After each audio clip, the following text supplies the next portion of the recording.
Assalamualaikum warahmatullahi wabarakatuh. Perkenalkan, nama saya Fajar Sodikin dari Institut Agama Islam Negeri, Prodi Bimbingan Konseling, Fakultas Tarbiyah, dari kelas BKPI 4A dengan NIM 1915024. Video ini saya buat untuk memenuhi tugas dari Makul Statistik Pendidikan yang diampu oleh dosen Nurul Fakih Isroi. Baiklah, di sini saya akan menjelaskan tentang pengantar statistik inferensial. Statistik inferensial adalah bidang ilmu statistik yang lanjutan dari statistik deskriptif yang hasilnya akan digeneralisasikan atau adanya kesimpulan atas penelitian. Statistika inferensial merupakan statistik yang digunakan untuk menganalisis data sampel dan hasilnya akan digeneralisasikan untuk populasi di mana sampel diambil.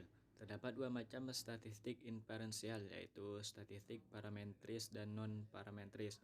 Statistik parametris terutama digunakan untuk menganalisis data interval atau rasio yang diambil dari populasi yang berdistribusi normal. Sedangkan statistik non-parametris terutama digunakan untuk menganalisis data nominal dan ordinal dari populasi yang bebas terdistribusi, jadi tidak harus normal. Dalam hal ini, teknik korelasi dan regresi dapat berperan sebagai statistik inferensial. Hipotesis berasal dari bahasa Yunani, hupo dan tesis. Hupo berarti sementara, lemah, kurang, atau di bawah. Tesis berarti pernyataan atau teori. Jadi, hipotesis merupakan suatu pernyataan sementara yang masih lemah kebenarannya dan perlu dibuktikan atau diuji kebenarannya. Menurut Muhammad Nazir pada tahun 1988, kegunaan hipotesa adalah sebagai berikut. A. Memberikan batasan serta memperkecil jangkauan penelitian dan kerja penelitian. B. Mensiagakan peneliti kepada kondisi fakta dan hubungan antar fakta yang kadangkala hilang begitu saja dari perhatian peneliti. C. Sebagai alat yang sederhana dalam menfokuskan fakta yang tercerai-berai tanpa koordinasi ke dalam suatu kesatuan penting dan menyeluruh. D. Sebagai panduan dalam pengujian serta penyesuaian dengan fakta dan antar fakta.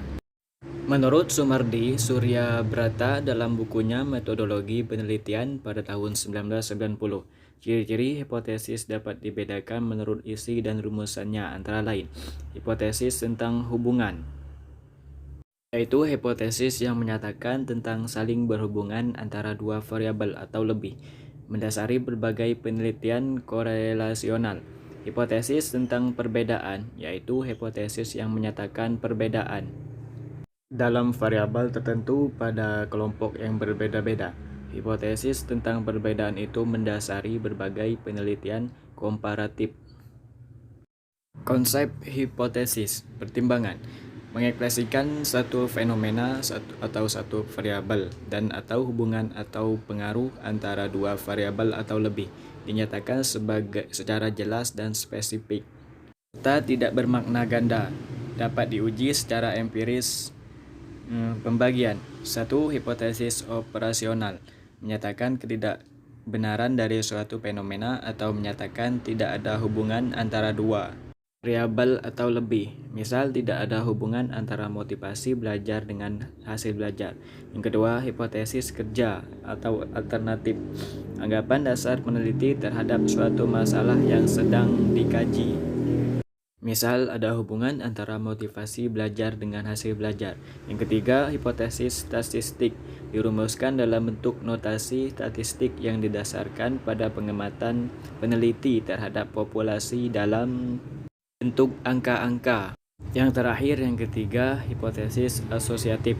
Untuk permasalahan yang bersifat hubungan atau pengaruh, hipotesis hubungan simetris menyatakan hubungan bersifat kebersamaan antara dua variabel atau lebih, tidak menunjukkan sebab akibat.